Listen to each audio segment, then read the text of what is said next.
Господи, повикав кон Тебе, послушай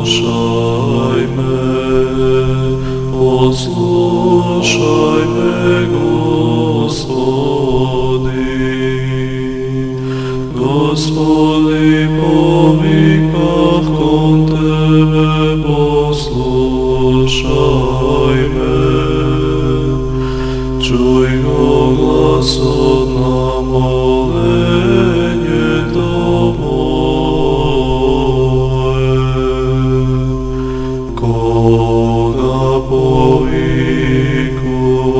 кон Тебе, послушај ме, Господи.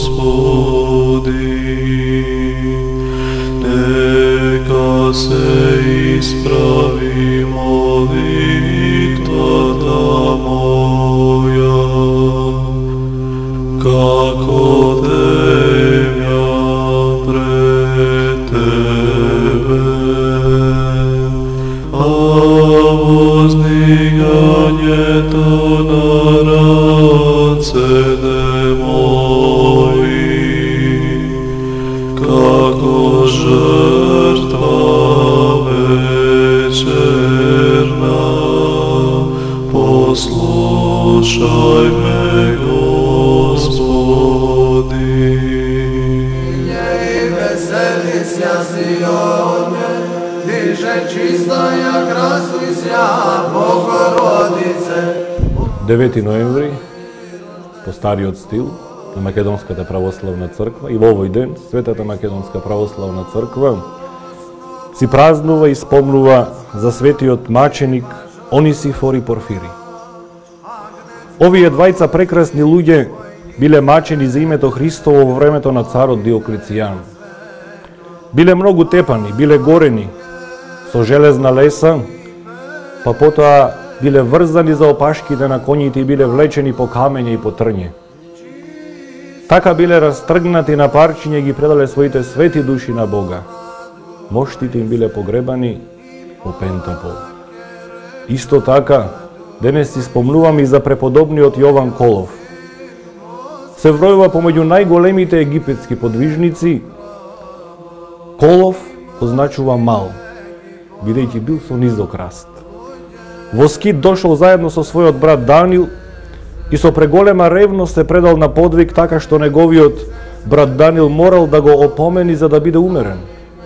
Бил ученик на светиот Павво, а подоцна му бил учител на светиот Арсени Велики. Неговиот соученик и свети Павво бил и свети Пајси Велики. Еднаш кога тој и Пајси разговарале каков начин на подвиг да преземат, им се јавил ангел Божји и му наредил на Јована да остане на своето место и да ги поучува другите, а на Пајси му рекол да оди во пустината и да живее како отшелник. За да ја испроба послушноста на Јован, свети Павво му наредил да залива еден сув стап забоден во земјата се додека не раззелени. Без размислување и сомнеш, Јован го залевал тоа суво дрво полни 3 години, од ден на ден, додека на вистина, по Божјата промисла и сила, тој стап не раззеленил и не донесол плод.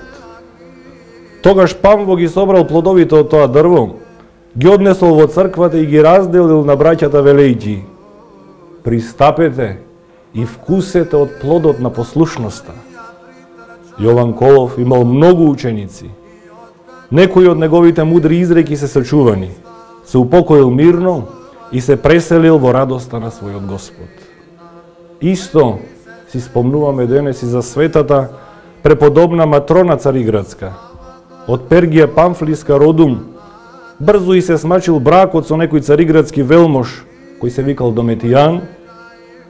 Та побегнала, се пресоблекла во машка облека и под името Вавила стапила во манастирот Свети Васијан во Цариград. Бидејќи нејзиниот маж непрестајно ја барал, таа била принудена да промени многу места. Па така била во Емес, на Синај, во Ерусалим, во Бејрут и најпосле пак дошла во Цариград. Се замонашила на 25 години и се подвизувала цели 75 години. живеела 100 години мирно и починала и се преселила во радоста на својот Господ во 402 година. На тебе возија, ликуј лиње и весели се. Како што молњата кога ќе светне од едниот крај на небото го осветлува и другиот, така ќе биде и Синот човечки во својот ден. Но најнапред, он треба многу да пострада и да биде отфрлен од овој род. Така се вели во Евангелието по Лука. И очигледно е дека најавувањето во слава треба да му претходат страдања. Според тоа, целото време до тој ден е време на негови, на Господови страдања. Он, Христос, лично страдаше во едно одредено време. После тоа неговите страдања продолжуваат преку верните, преку страдањата на нивното раѓање, потоа нивното воспитување во христијански дух, преку чувањето од непријателски действија, како надворешни, така и внатрешни. Оти сојузништвото меѓу Бога и неговите верни е живо и конкретно, а не мисловно и имагинарно. Се што доживува верникот кој е во сојуз со Бога, тоа и сам Бог го преживува на себе. Знаејќи го ова, знаеме дека и Бог многу страда заедно со страдањата на неговите верни. Многу болка и тага на Бога му причинуваат падовите на верните. Уште поболно му паѓа кога некој ќе отпадне од верата. Тоа се рани кои траат, но и рани кои знаат да заздрават. Постојани се оние така наречени стрели кои растажуваат, а тоа се стрели на соблазната, стрели на колебливост во верата, заматени со матежот на неверието. Зборови изговорени и напишани во кои диши неверие, тоа се огнени стрели на нечестивиот, а во овие денешни времења нечестивиот заposlува многу ковачи кои коваат такви стрели. А срцата на верните боледуваат, бивајќи погодени од тие стрели или гледајќи како други биваат од нив погодени. Со нив трпи и Бог, но сепак ќе дојде и денот на славата Божја. Тогаш ќе се откријат тајните на мракот, а страдалниците ќе се израдуваат во Господа. Но, до тоа време, потребно е да се истрпи и да се биде трпели и во страдалијата, и во делата, и во верата, и најповеќе во молитвата.